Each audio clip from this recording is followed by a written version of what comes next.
Okay, what's up, YouTube? It's Pacey Lake Show. One more time, I'm about to give you another video. Remember to leave a like, share, and subscribe. I want to talk about this news real quick. So, obviously, the Lakers hired JJ Reddick. We know this from 2 days ago, and I want to give my thoughts on it. Leave a like, share, and subscribe, guys. Turn on notifications. Let's get into it. So, JJ Reddick is the new head coach of the Los Angeles Lakers. Now, obviously, there's been a whole lot been said. There's been a whole lot of clowning, a lot of different madness going on the internet. The reactions to this news were crazy. The media, social media, everybody going wild. Number one, I kind of saw this coming once we heard the Dan Hurley news that Dan Hurley decided not to coach the Lakers. I kind of saw this coming. The writing was on the wall. From that point on, the writing was on the wall that JJ Reddick was gonna become the next head coach of the Los Angeles Lakers, and it was only a matter of time. Because let's be real, people, the pool of coaches that are available was just not good. The options that we had, the candidates that were available were just not very good. Yeah, you could talk about Sam Cassell. Number one, I don't think Sam Cassell wanted to coach the Lakers anyways. That's just my opinion. I don't feel like he would have took the Lakers job. I think the Lakers were probably considering him, or his name just came up because Sam Cassell's name is always going to come up when you talk about coaching vacancy. His name's going to come up for the Cavs too. And also now that Detroit fired Monty Williams, which I'm going to touch on, his name's probably going to come up for Detroit as well. So his name is going to come up in any situation where you need a coach, where there's coaching vacancy and you need a coach, because he's been an assistant for 14 years and he's well respected around the league.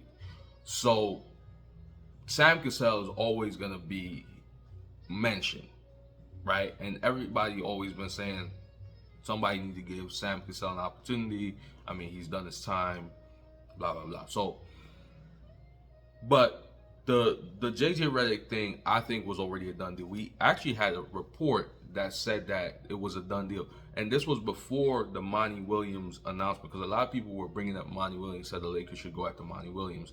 And what I was saying was that the JJ Reddick deal is already done. There was an announcement before the Monty Williams firing announcement that deal was already done, and the Lakers was just waiting to announce it. But that JJ Reddick deal was already done. The Lakers was not searching for another head coach. It was over at that point. Maybe if Monty Williams got fired like maybe a couple weeks earlier by Detroit, then maybe Monty Williams would have been on the Lakers' radar, and probably Monty Williams would have been the coach.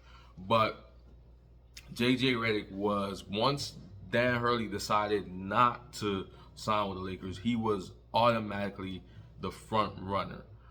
And I know a lot of people are against this. A lot of Lakers fans don't like this. I particularly am not too fond of JJ Reddick being a coach. I just feel like he's inexperienced. I feel like he needs to get some experience. He needs to go do his 10 years somewhere as an assistant coach, gain that experience, then he could be a head coach. I just feel like coaching comes with experience.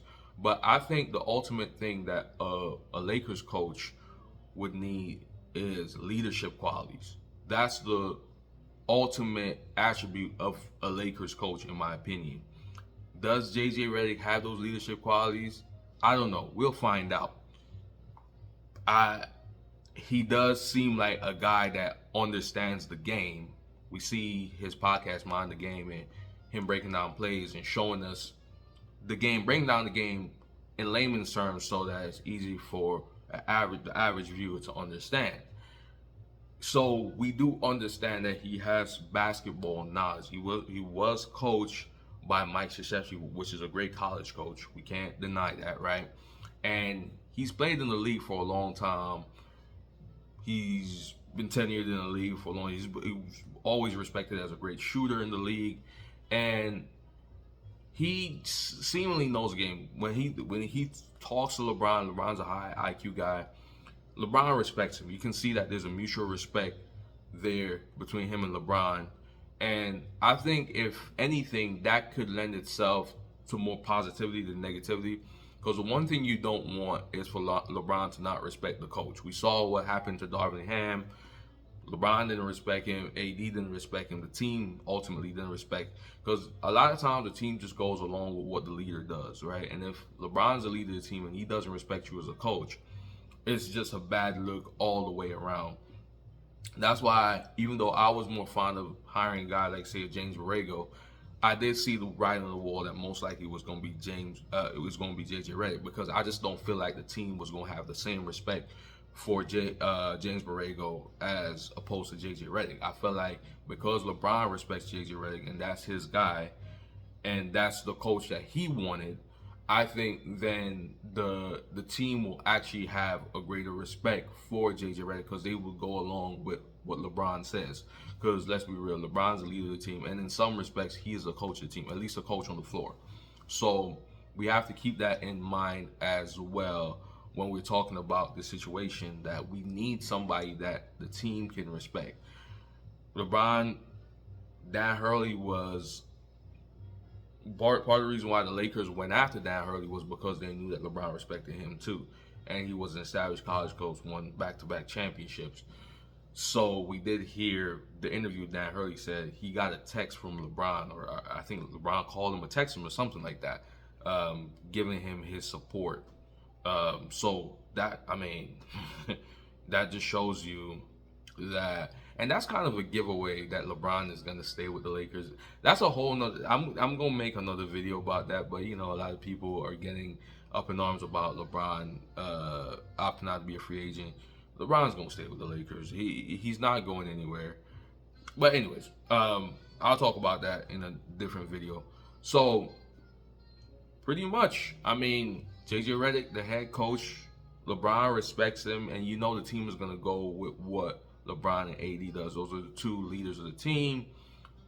And I just feel like this is just, it was just inevitable at this point. There was nothing that was going to change what was going to happen.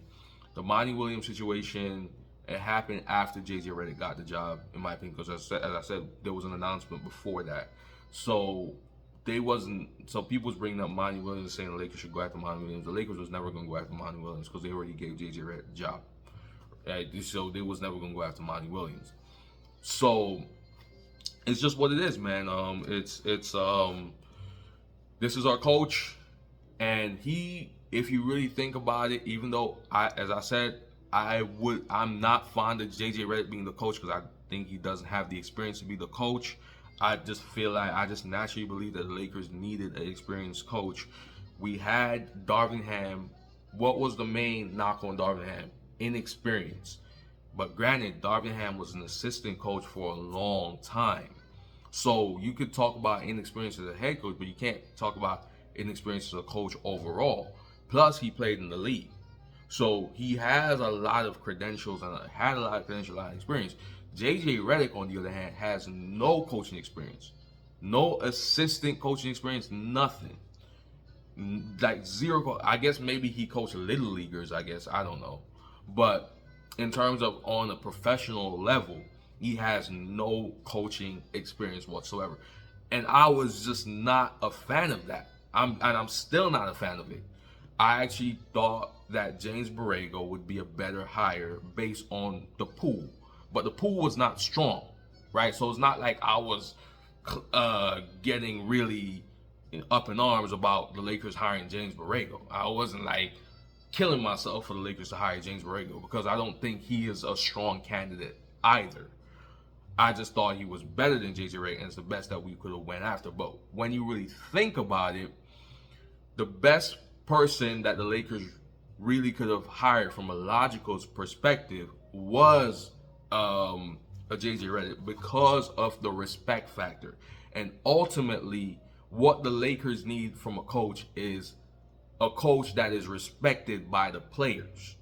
And if LeBron respects you, it will trickle down to the last man on the roster, right? If LeBron shows you respect, and obviously LeBron is a mutual respect. They have a podcast together. So If LeBron shows you that level of respect, then naturally everybody else is going to show you that level of respect. AD is going to show you that level of respect. You're going to get respect from the players. We didn't see that with Darvin Ham. We saw what D'Angelo Russell did in I think it was game 4. Was it game 4 or I think it was game 3 or game 4? Game 3 or game 4 of the series against Denver. We saw what he did on the side of the bench, on his phone, on some just crazy weird stuff. We seen tapes and clippings of Austin Reeves waving off the coach. I mean, he was trying to dap Austin Reeves up, and Austin Reeves left him hanging. We saw LeBron ignoring a play call. I mean, AD not understanding what's going on, and the players just ignoring Darvin Ham. We've seen so many footages and so many stuff of the players not showing respect for Darvin Ham. And I think that was the biggest problem. That's a major problem. Once you lose the team, once you lose the respect of your players, that's it for you as a coach. You have to have that respect. Guys got to believe in you. They got to trust you. If you're a leader, which that's what you are when you're a coach, a leader among men. If you're a leader among men, they have to respect you. They have to trust you and be able to follow your leadership. And they have to trust your knowledge of the game, your basketball IQ, your basketball acumen. They have to trust that. And I feel like the person that's going to have the most trust from the players, based on the candidates we have, as I said, not a strong pool, not a strong candidate, but based on the candidates we have, I mean, he's going to garner the most trust from everybody, and that's going to be JJ Reddick. I mean, you bring in James Borrego, it's probably going to be Darvin Ham all over again. If things start going wrong, guess what? LeBron's not going to respect him. LeBron's not going. It's going to be a rift right there where LeBron is going to be ignoring plays and going to be disrespecting the coach in the timeouts and stuff like that, and then other players are going to follow suit. The only way it would go good with James Borrego being the coach is if things are going good, if the Lakers are winning. But if the Lakers go on a losing streak and they start losing, and LeBron starts to ignore the coach, and then there's other players starting to follow suit and starting to do what LeBron is doing, then obviously you're just going to have a lot of tension, and it's just not going to work. So, I mean, the Lakers hired the best candidate for the job in the situation that they're in. Regardless how you felt about it, I said I'm not a fan of JJ Reddick. I'm not a fan of him being the coach, but it is what it is, and I see why they did what they did. I'm not a fan of it, but I understand the reasoning behind it. But let me know what you guys think. Have a great day. Pacey Lake Show signing out. Remember, subscribe to my channel. I'll be putting out more videos, but have a great day. Pacey Lake Show signing out.